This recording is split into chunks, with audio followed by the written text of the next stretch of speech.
Capítulo 1. Del diario de Jonathan Harker. Bistritz, 3 de mayo. Salí de Múnich a las 8:35 de la noche del 1 de mayo, llegué a Viena a la mañana siguiente, temprano, debí haber llegado a las 6:46, el tren llevaba 1 hora de retraso. Budapest parece un lugar maravilloso, a juzgar por lo poco que pude ver de ella desde el tren y por la pequeña caminata que di por sus calles. Temí alejarme mucho de la estación, ya que, como habíamos llegado tarde, saldríamos lo más cerca posible de la hora fijada. La impresión que tuve fue que estábamos saliendo del oeste y entrando al este. Por el más occidental de los espléndidos puentes sobre el Danubio, que aquí es de gran anchura y profundidad, llegamos a los lugares en otro tiempo sujetos al dominio de los turcos. Salimos con bastante buen tiempo, y era noche cerrada cuando llegamos a Klausenburg, donde pasé la noche en el Hotel Royal. En la comida, o mejor dicho, en la cena, comí pollo preparado con pimentón rojo, que estaba muy sabroso, pero que me dio mucha sed. Recordar obtener la receta para Mina. Le pregunté al camarero y me dijo que se llamaba paprika Endl, y que, como era un plato nacional, me sería muy fácil obtenerlo en cualquier lugar de los Cárpatos. Descubrí que mis escasos conocimientos del alemán me servían allí de mucho, de hecho, no sé cómo me las habría arreglado sin ellos. Como dispuse de algún tiempo libre cuando estuve en Londres, visité el British Museum y estudié los libros y mapas de la biblioteca que se referían a Transilvania. Se me había ocurrido que un previo conocimiento del país siempre sería de utilidad e importancia para tratar con un noble de la región. Descubrí que el distrito que él me había mencionado se encontraba en el extremo oriental del país, justamente en la frontera de 3 estados, Transilvania, Moldavia y Bucovina, en el centro de los Montes Cárpatos, una de las partes más salvajes y menos conocidas de Europa. No pude descubrir ningún mapa ni obra que arrojara luz sobre la exacta localización del castillo de Drácula, pues no hay mapas en este país que se puedan comparar en exactitud con los nuestros, pero descubrí que Bistritz, el pueblo de posta mencionado por el conde Drácula, era un lugar bastante conocido. Voy a incluir aquí algunas de mis notas, pues pueden refrescarme la memoria cuando le relate mis viajes a Mina. En la población de Transilvania hay 4 nacionalidades distintas, sajones en el sur, y mezclados con ellos los valacos, que son descendientes de los dacios, magiares en el oeste, y ezequelios en el este y el norte. Voy entre estos últimos, que aseguran ser descendientes de Atila y los hunos. Esto puede ser cierto, puesto que cuando los magiares conquistaron el país, en el siglo XI, encontraron a los hunos, que ya se habían establecido en él. Leo que todas las supersticiones conocidas en el mundo están reunidas en la herradura de los Cárpatos, como si fuese el centro de alguna especie de remolino imaginativo. Si es así, mi estancia puede ser muy interesante. Recordar que debo preguntarle al conde acerca de esas supersticiones. No dormí bien, aunque mi cama era suficientemente cómoda, pues tuve toda clase de extraños sueños. Durante toda la noche un perro aulló bajo mi ventana, lo cual puede haber tenido que ver algo con ello, o puede haber sido también el pimentón, puesto que tuve que beberme toda el agua de mi garrafón, y todavía me quedé sediento. Ya de madrugada me dormí, pero fui despertado por unos golpes insistentes en mi puerta, por lo que supongo que en esos momentos estaba durmiendo profundamente. Comí más pimentón en el desayuno, una especie de potaje hecho de harina de maíz que dicen era mamaliga, y berenjena rellena con picadillo, un excelente plato al cual llaman impletata. Recordar obtener también la receta de esto. Me apresuré a desayunarme, ya que el tren salía un poco después de las 8, o, mejor dicho, debió haber salido, pues después de correr a la estación a las 7:30 tuve que aguardar sentado en el vagón durante más de 1 hora antes de que nos pusiéramos en movimiento. Me parece que cuanto más al este se vaya, menos puntuales son los trenes. ¿Cómo serán en China? Pareció que durante todo el día vagábamos a través de un país que estaba lleno de toda clase de bellezas. A veces vimos pueblecitos o castillos en la cúspide de empinadas colinas, tales como se ven en los antiguos misales, algunas veces corrimos a la par de ríos y arroyuelos, que por el amplio y pedregoso margen a cada lado de ellos, parecían estar sujetos a grandes inundaciones. Se necesita gran cantidad de agua, con una corriente muy fuerte, para poder limpiar la orilla exterior de un río. En todas las estaciones había grupos de gente, algunas veces multitudes, y con toda clase de atuendos. Algunos de ellos eran exactamente iguales a los campesinos de mi país o a los que había visto cuando atravesaba Francia y Alemania, con chaquetas cortas y sombreros redondos y pantalones hechos por ellos mismos, pero otros eran muy pintorescos. Las mujeres eran bonitas, excepto cuando uno se les acercaba, pues eran bastante gruesas alrededor de la cintura. Todas llevaban largas mangas blancas, y la mayor parte de ellas tenían anchos cinturones con un montón de flecos de algo que les colgaba como en los vestidos en un ballet, pero por supuesto que llevaban enaguas debajo de ellos. Las figuras más extrañas que vimos fueron los eslovacos, que eran más bárbaros que el resto, con sus amplios sombreros de vaquero, grandes pantalones bombachos y sucios, camisas blancas de lino y enormes y pesados cinturones de cuero, casi de un pie de ancho, completamente tachonados con clavos de hojalata.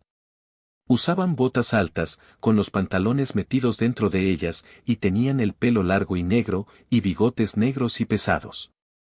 Eran muy pintorescos, pero no parecían simpáticos. En cualquier escenario se les reconocería inmediatamente como alguna vieja pandilla de bandoleros.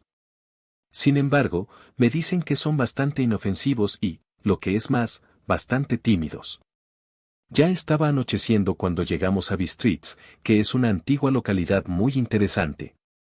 Como está prácticamente en la frontera, pues el paso de Borgo conduce desde ahí a Bucovina, ha tenido una existencia bastante agitada, y desde luego pueden verse las señales de ella. Hace 50 años se produjeron grandes incendios que causaron terribles estragos en 5 ocasiones diferentes. A comienzos del siglo XVII sufrió un sitio de 3 semanas y perdió 13.000 personas, y a las bajas de la guerra se agregaron las del hambre y las enfermedades. El conde Drácula me había indicado que fuese al Hotel Golden Crown, el cual, para mi gran satisfacción, era bastante anticuado, pues por supuesto, yo quería conocer todo lo que me fuese posible de las costumbres del país. Evidentemente me esperaban, pues cuando me acerqué a la puerta me encontré frente a una mujer ya entrada en años, de rostro alegre, vestida a la usanza campesina, ropa interior blanca con un doble delantal, por delante y por detrás, de tela vistosa, tan ajustado al cuerpo que no podía calificarse de modesto. Cuando me acerqué, ella se inclinó y dijo: ¿El señor inglés? Sí, le respondí, Jonathan Harker.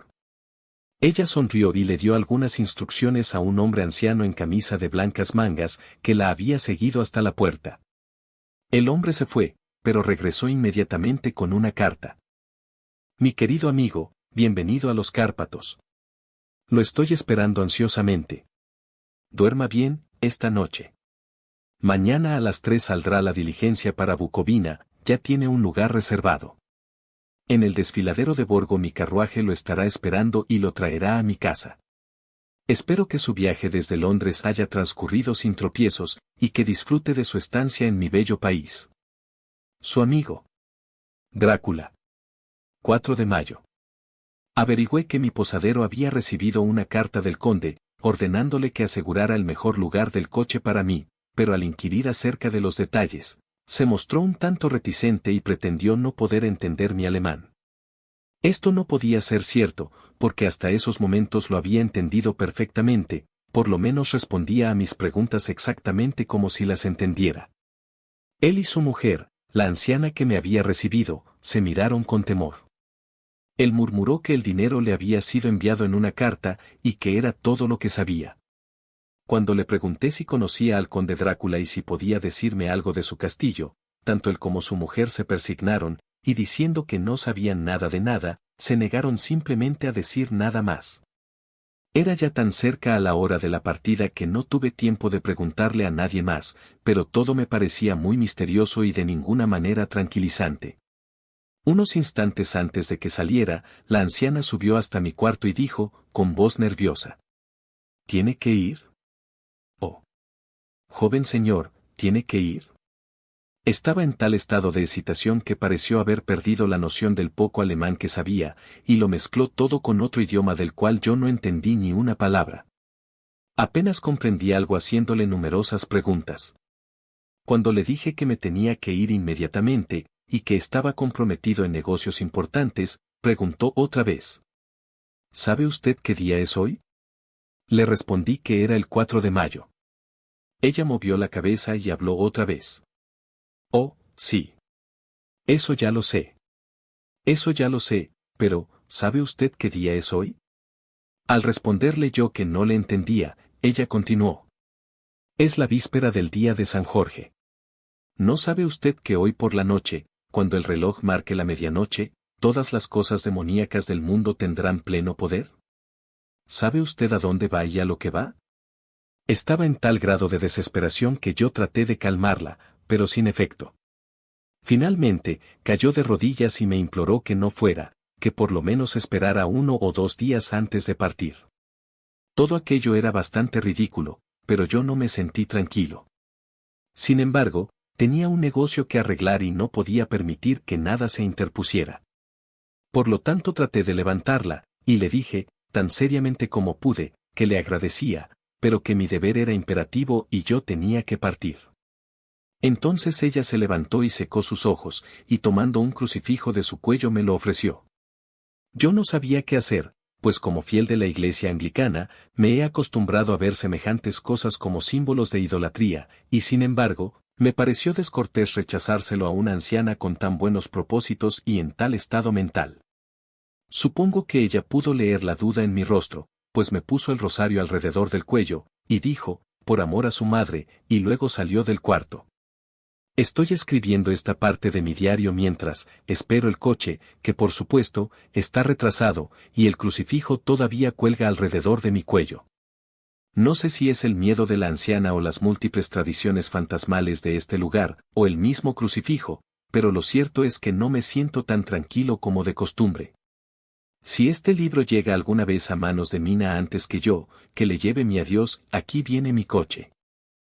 5 de mayo. El castillo. La oscuridad de la mañana ha pasado y el sol está muy alto sobre el horizonte distante, que parece perseguido, no sé si por árboles o por colinas, pues está tan alejado que las cosas grandes y pequeñas se mezclan. No tengo sueño y, como no se me llamará hasta que despierte solo, naturalmente escribo hasta que llegue el sueño. Hay muchas cosas raras que quisiera anotar, y para que nadie al leerlas pueda imaginarse que cené demasiado bien antes de salir de Bistritz, también anotaré exactamente mi cena.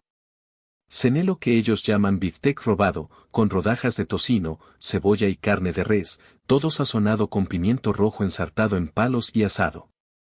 En el estilo sencillo de la carne de gato de Londres. El vino era medias dorado, que produce una rara picazón en la lengua, la cual, sin embargo, no es desagradable. Solo bebí un par de vasos de este vino, y nada más. Cuando llegué al coche, el conductor todavía no había tomado su asiento, y lo vi hablando con la dueña de la posada. Evidentemente hablaban de mí, pues de vez en cuando se volvían para verme, y algunas de las personas que estaban sentadas en el banco fuera de la puerta, a las que llaman con un nombre que significa portadores de palabra, se acercaron y escucharon, y luego me miraron, la mayor parte de ellos compadeciéndome. Pude escuchar muchas palabras que se repetían a menudo, palabras raras, pues había muchas nacionalidades en el grupo, así es que tranquilamente extraje mi diccionario políglota de mi petaca, y las busqué.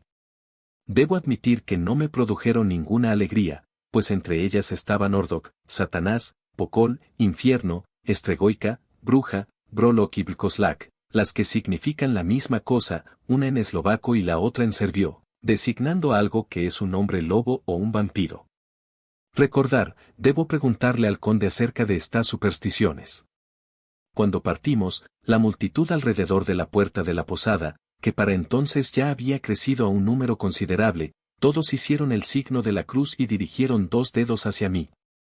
Con alguna dificultad conseguí que un pasajero acompañante me dijera qué significaba todo aquello. Al principio no quería responderme, pero cuando supo que yo era inglés, me explicó que era el encanto o hechizo contra el mal de ojo. Esto tampoco me agradó mayormente cuando salía hacia un lugar desconocido con un hombre desconocido, pero todo el mundo parecía tan bondadoso, tan compasivo y tan simpático que no pude evitar sentirme emocionado. Nunca olvidaré el último vistazo que eché al patio interior de la posada y su multitud de pintorescos personajes, todos persignándose, mientras estaban alrededor del amplio pórtico, con su fondo de rico follaje de adelfas y árboles de naranjo en verdes tonelitos agrupados en el centro del patio. Entonces nuestro conductor, cuyo amplio pantalón de lino cubría todo el asiento frontal, ellos lo llaman goza, fustigó su gran látigo sobre los 4 pequeños caballos que corrían de 2 en 2, e iniciamos nuestro viaje. Pronto perdí de vista y de la memoria los fantasmales temores en la belleza de la escena por la que atravesábamos, aunque si yo hubiese conocido el idioma, o mejor, los idiomas que hablaban mis compañeros de viaje, es muy posible que no hubiese sido capaz de deshacerme de ellos tan fácilmente. Ante nosotros se extendía el verde campo inclinado lleno de bosques con empinadas colinas aquí y allá, coronadas con cúmulos de tréboles o con casas campesinas, con sus paredes vacías viendo hacia la carretera. Por todos lados había una enloquecedora cantidad de frutos en flor, manzanas, ciruelas, peras y fresas. Y a medida que avanzábamos, pude ver cómo la verde hierba bajo los árboles estaba cuajada con pétalos caídos. La carretera entraba y salía entre estas verdes colinas de lo que aquí llaman Tierra Media, liberándose al barrer alrededor de las curvas o cerrada por los estrangulantes brazos de los bosques de pino, que aquí y allá corrían colina abajo como lenguas de fuego. El camino era áspero, pero a pesar de ello parecía que volábamos con una prisa excitante. Entonces no podía entender a qué se debía esa prisa, pero evidentemente el conductor no quería perder tiempo antes de llegar al desfiladero de Borgo. Se me dijo que el camino era excelente en verano, pero que todavía no había sido arreglado después de las nieves del invierno. A este respecto era diferente a la mayoría de los caminos de los Cárpatos, pues es una antigua tradición que no deben ser mantenidos en tan buen estado. Desde la antigüedad los hospadares no podían repararlos, pues entonces los turcos pensaban que se estaban preparando para traer tropas extranjeras, y de esta manera atizar la guerra que siempre estaba verdaderamente a punto de desatarse. Más allá de las verdes e hinchadas lomas de la Tierra Media se levantaban imponentes colinas de bosques que llegaban hasta las elevadas cumbres de los Cárpatos. Se levantaban a la izquierda y a la derecha de nosotros, con el sol de la tarde cayendo plenamente sobre ellas y haciendo relucir los gloriosos colores de esta bella cordillera, azul profundo y morado en las sombras de los picos, verde y marrón donde la hierba y las piedras se mezclaban, y una infinita perspectiva de rocas dentadas y puntiagudos riscos, hasta que ellos mismos se perdían en la distancia, donde las cumbres nevadas se alzaban grandiosamente. Aquí y allá parecían descubrirse imponentes grietas en las montañas, a través de las cuales, cuando el sol comenzó a descender, vimos en algunas ocasiones el blanco destello del agua cayendo. Uno de mis compañeros me tocó la mano mientras nos deslizábamos alrededor de la base de una colina y señaló la elevada cima de una montaña cubierta de nieve, que parecía, a medida que avanzábamos en nuestra serpenteante carretera, estar frente a nosotros. Mire. Ilstenesek. El trono de Dios. Me dijo, y se persignó nuevamente. A medida que continuamos por nuestro interminable camino y el sol se hundió más y más detrás de nosotros, las sombras de la tarde comenzaron a rodearnos. Este hecho quedó realzado porque las cimas de las nevadas montañas todavía recibían los rayos del sol y parecían brillar con un delicado y frío color rosado. Aquí y allá pasamos ante checos y eslovacos, todos en sus pintorescos atuendos, pero noté que el bocio prevalecía dolorosamente. A lo largo de la carretera había muchas cruces, y a medida que pasamos, todos mis compañeros se persignaron ante ellas. Aquí y allá había una campesina arrodillada frente a un altar, sin que siquiera se volviera a vernos al acercarnos, sino que más bien parecía, en el arrobamiento de la devoción, no tener ni ojos ni oídos para el mundo exterior. Muchas cosas eran completamente nuevas para mí, por ejemplo, hacinas de paja en los árboles, y aquí y allá, muy bellos grupos de sauces llorones, con sus blancas ramas brillando como plata a través del delicado verde de las hojas. Una y otra vez pasamos un carromato, la carreta ordinaria de los campesinos, con su vértebra larga, culebreante, calculada para ajustarse a las desigualdades de la carretera. En cada uno de ellos iba sentado un grupo de campesinos que regresaban a sus hogares, los checos con sus pieles de oveja blancas y los eslovacos con las suyas de color. Estos últimos llevaban a guisa de lanza sus largas duelas, con un hacha en el extremo. Al comenzar a caer la noche se sintió mucho frío, y la creciente penumbra pareció mezclar en una sola bruma la lobreguez de los árboles, robles, hayas y pinos, aunque en los valles que corrían profundamente a través de los surcos de las colinas, a medida que ascendíamos hacia el desfiladero, se destacaban contra el fondo de la tardía nieve los oscuros abetos.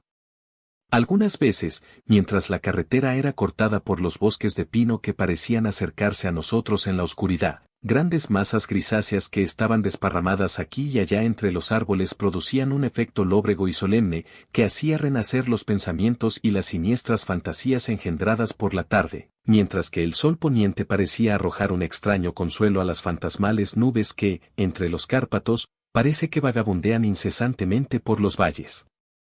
En ciertas ocasiones las colinas eran tan empinadas que, a pesar de la prisa de nuestro conductor, los caballos solo podían avanzar muy lentamente. Yo quise descender del coche y caminar al lado de ellos, tal como hacemos en mi país, pero el cochero no quiso saber nada de eso. No, no, me dijo, no debe usted caminar aquí. Los perros son muy fieros, dijo, y luego añadió, con lo que evidentemente parecía ser una broma macabra, pues miró a su alrededor para captar las sonrisas afirmativas de los demás. Ya tendrá usted suficiente que hacer antes de irse a dormir. Así fue que la única parada que hizo durante un momento sirvió para que encendiera las lámparas. Al oscurecer pareció que los pasajeros se volvían más nerviosos y continuamente le estuvieron hablando al cochero uno tras otro, como si le pidieran que aumentara la velocidad. Fustigó a los caballos inmisericordiamente con su largo látigo, y con salvajes gritos de aliento trató de obligarlos a mayores esfuerzos. Entonces, a través de la oscuridad, pude ver una especie de mancha de luz grisa delante de nosotros, como si hubiese una hendidura en las colinas. La intranquilidad de los pasajeros aumentó, el loco carruaje se bamboleó sobre sus grandes resortes de cuero, y se inclinó hacia uno y otro lado como un barco flotando sobre un mar proceloso. Yo tuve que sujetarme. El camino se hizo más nivelado y parecía que volábamos sobre él. Entonces, las montañas parecieron acercarse a nosotros desde ambos lados, como si quisiesen estrangularnos, y nos encontramos a la entrada del desfiladero de Borgo.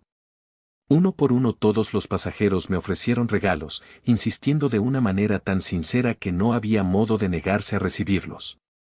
Desde luego los regalos eran de muy diversas y extrañas clases, pero cada uno me lo entregó de tan buena voluntad, con palabras tan amables, y con una bendición, esa extraña mezcla de movimientos temerosos que ya había visto en las afueras del hotel en Bistritz, el signo de la cruz y el hechizo contra el mal de ojo.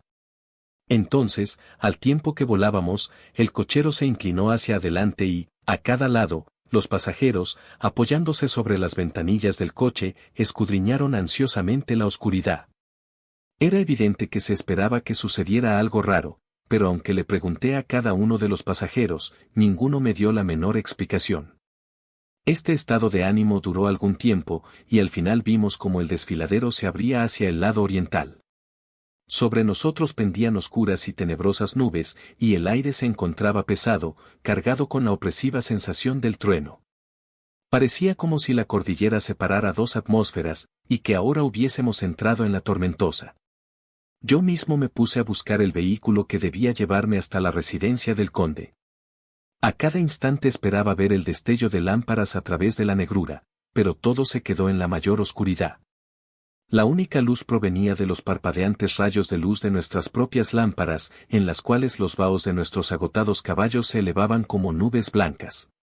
Ahora pudimos ver el arenoso camino extendiéndose blanco frente a nosotros, pero en él no había ninguna señal de un vehículo. Los pasajeros se reclinaron con un suspiro de alegría, que parecía burlarse de mi propia desilusión. Ya estaba pensando qué podía hacer en tal situación cuando el cochero, mirando su reloj, dijo a los otros algo que apenas pude oír, tan suave y misterioso fue el tono en que lo dijo. Creo que fue algo así como 1 hora antes de tiempo. Entonces se volvió a mí y me dijo en un alemán peor que el mío. No hay ningún carruaje aquí. Después de todo, nadie espera al Señor. Será mejor que ahora venga a Bucovina y regrese mañana o al día siguiente, mejor al día siguiente. Mientras hablaba, los caballos comenzaron a piafar y a relinchar, y a encabritarse tan salvajemente que el cochero tuvo que sujetarlos con firmeza. Entonces, en medio de un coro de alaridos de los campesinos que se persignaban apresuradamente, apareció detrás de nosotros una calesa, nos pasó y se detuvo al lado de nuestro coche. Por la luz que despedían nuestras lámparas, al caer los rayos sobre ellos, pude ver que los caballos eran unos espléndidos animales, negros como el carbón. Estaban conducidos por un hombre alto, con una larga barba grisácea y un gran sombrero negro, que parecía ocultar su rostro de nosotros. Solo pude ver el destello de un par de ojos muy brillantes, que parecieron rojos al resplandor de la lámpara, en los instantes en que el hombre se volvió a nosotros. Se dirigió al cochero. «Llegó usted muy temprano hoy, mi amigo». El hombre replicó balbuceando. El señor inglés tenía prisa. Entonces el extraño volvió a hablar. «Supongo entonces que por eso usted deseaba que él siguiera hasta Bucovina. No puede engañarme, mi amigo. Sé demasiado, y mis caballos son veloces». Y al hablar sonrió, y cuando la luz de la lámpara cayó sobre su fina y dura boca, con labios muy rojos, sus agudos dientes le brillaron blancos como el marfil. Uno de mis compañeros le susurró a otro aquella frase de la Leonora de Burger. «Den die Toten reiten schnell». Pues los muertos viajan velozmente. El extraño conductor escuchó evidentemente las palabras, pues alzó la mirada con una centelleante sonrisa. El pasajero escondió el rostro al mismo tiempo que hizo la señal con los dos dedos y se persignó. «Dadme el equipaje del señor», dijo el extraño cochero. Con una presteza excesiva mis maletas fueron sacadas y acomodadas en la calesa. Luego descendí del coche, pues la calesa estaba situada a su lado, y el cochero me ayudó con una mano que asió mi brazo como un puño de acero, su fuerza debía ser prodigiosa. Sin decir palabra agitó las riendas, los caballos dieron media vuelta y nos deslizamos hacia la oscuridad del desfiladero. Al mirar hacia atrás vi el vaho de los caballos del coche a la luz de las lámparas, y proyectadas contra ella las figuras de mis hasta hacia poco compañeros, persignándose. Entonces el cochero fustigó su látigo y gritó a los caballos, y todos arrancaron con rumbo a Bucovina. Al perderse en la oscuridad sentí un extraño escalofrío, y un sentimiento de soledad se apoderó de mí. Pero mi nuevo cochero me cubrió los hombros con una capa y puso una manta sobre mis rodillas, hablando luego en excelente alemán. «La noche está fría, señor mío, y mi señor el conde me pidió que tuviera buen cuidado de usted. Debajo del asiento hay una botella de Slivovitz, un licor regional hecho de ciruelas, en caso de que usted guste». Pero yo no tomé nada, aunque era agradable saber que había una provisión de licor. Me sentí un poco extrañado, y no menos asustado. Creo que si hubiese habido otra alternativa, yo la hubiese tomado en vez de proseguir aquel misterioso viaje nocturno. El carruaje avanzó a paso rápido, en línea recta, luego dimos una curva completa y nos internamos por otro camino recto. Me pareció que simplemente dábamos vuelta una y otra vez sobre el mismo lugar, así pues, tomé nota de un punto sobresaliente y confirmé mis sospechas. Me hubiese gustado preguntarle al cochero qué significaba todo aquello, pero realmente tuve miedo, pues pensé que, en la situación en que me encontraba, cualquier protesta no podría dar el efecto deseado en caso de que hubiese habido una intención de retraso. Al cabo de un rato, sin embargo, sintiéndome curioso por saber cuánto tiempo había pasado, encendí un fósforo, y a su luz miré mi reloj. Faltaban pocos minutos para la medianoche. Esto me dio una especie de sobresalto, pues supongo que la superstición general acerca de la medianoche había aumentado debido a mis recientes experiencias. Me quedé aguardando con una enfermiza sensación de ansiedad. Entonces un perro comenzó a aullar en alguna casa campesina más adelante del camino. Dejó escapar un largo, lúgubre aullido, como si tuviese miedo. Su llamado fue recogido por otro perro y por otro y otro, hasta que, nacido como el viento que ahora pasaba suavemente a través del desfiladero, comenzó un aterrador concierto de aullidos que parecían llegar de todos los puntos del campo, desde tan lejos como la imaginación alcanzase a captar a través de las tinieblas de la noche. Desde el primer aullido los caballos comenzaron a piafar y a inquietarse, pero el cochero les habló tranquilizándolos, y ellos recobraron la calma, aunque temblaban y sudaban como si acabaran de pasar por un repentino susto. Entonces, en la lejana distancia, desde las montañas que estaban a cada lado de nosotros, llegó un aullido mucho más fuerte y agudo, el aullido de los lobos, que afectó a los caballos y a mi persona de la misma manera, pues estuve a punto de saltar de la calesa y echar a correr, mientras que ellos retrocedieron y se encabritaron frenéticamente, de manera que el cochero tuvo que emplear toda su fuerza para impedir que se desbocaran. Sin embargo, a los pocos minutos mis oídos se habían acostumbrado a los aullidos, y los caballos se habían calmado tanto que el cochero pudo descender y pararse frente a ellos. Lo sobó y acarició, y le susurró algo en las orejas, tal como he oído que hacen los domadores de caballos, y con un efecto tan extraordinario que bajo estos mimos se volvieron nuevamente bastante obedientes, aunque todavía temblaban. El cochero tomó nuevamente su asiento, sacudió sus riendas y reiniciamos nuestro viaje a buen paso. Esta vez, después de llegar hasta el lado extremo del desfiladero, repentinamente cruzó por una estrecha senda que se introducía agudamente a la derecha. Pronto nos encontramos obstruidos por árboles que en algunos lugares cubrían por completo el camino, formando una especie de túnel a través del cual pasábamos. Y además de eso, gigantescos peñascos amenazadores nos hacían valla a uno y otro lado. A pesar de encontrarnos así protegidos, podíamos escuchar el viento que se levantaba, pues gemía y silbaba a través de las rocas, y las ramas de los árboles chocaban entre sí al pasar nosotros por el camino. Hizo cada vez más frío, una fina nieve comenzó a caer, de tal manera que al momento alrededor de nosotros todo estaba cubierto por un manto blanco. El aguzado viento todavía llevaba los aullidos de los perros, aunque estos fueron decreciendo a medida que nos alejábamos. El aullido de los lobos, en cambio, se acercó cada vez más, como si ellos se fuesen aproximando hacia nosotros por todos lados. Me sentí terriblemente angustiado, y los caballos compartieron mi miedo. Sin embargo, el cochero no parecía tener ningún temor, continuamente volvía la cabeza hacia la izquierda y hacia la derecha, pero yo no podía ver nada a través de la oscuridad. Repentinamente, lejos, a la izquierda, divisé el débil resplandor de una llama azul. El cochero lo vio al mismo tiempo, inmediatamente paró los caballos y, saltando a tierra, desapareció en la oscuridad. Yo no sabía qué hacer, y mucho menos debido a que los aullidos de los lobos parecían acercarse, pero mientras dudaba, el cochero apareció repentinamente otra vez, y sin decir palabra tomó asiento y reanudamos nuestro viaje.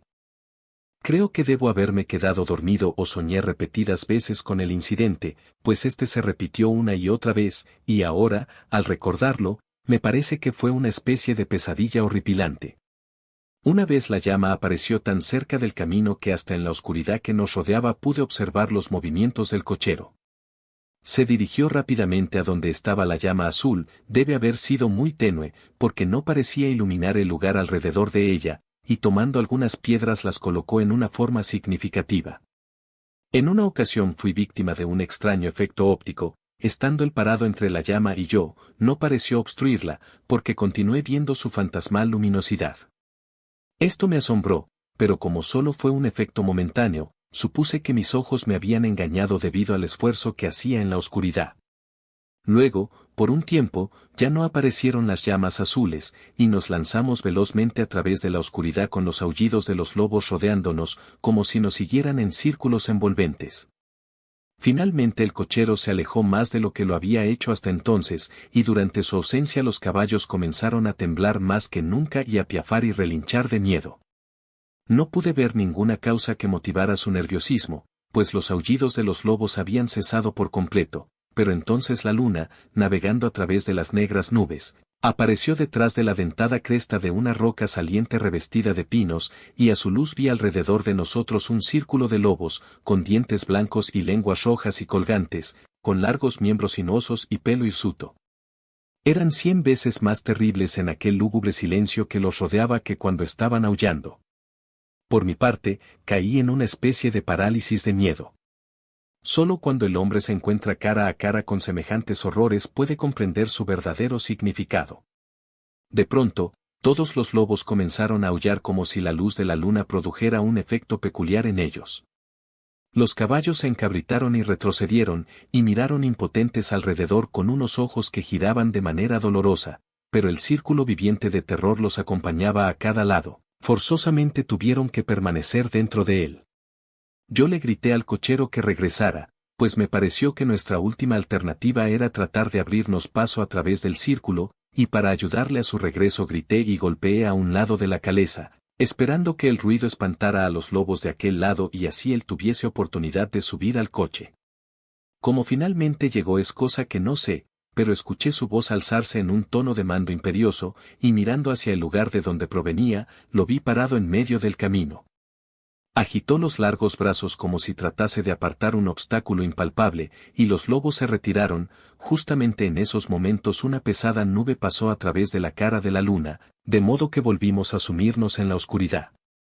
Cuando pude ver otra vez, el conductor estaba subiendo a la calesa y los lobos habían desaparecido. Todo esto fue tan extraño y misterioso que fui sobrecogido por un miedo pánico, y no tuve valor para moverme ni para hablar. El tiempo pareció interminable mientras continuamos nuestro camino, ahora en la más completa oscuridad, pues las negras nubes oscurecían la luna. Continuamos ascendiendo, con ocasionales periodos de rápidos descensos, pero ascendiendo la mayor parte del tiempo. Repentinamente tuve conciencia de que el conductor estaba deteniendo a los caballos en el patio interior de un inmenso castillo ruinoso en parte, de cuyas altas ventanas negras no salía un solo rayo de luz, y cuyas quebradas murallas mostraban una línea dentada que destacaba contra el cielo iluminado por la luz de la luna.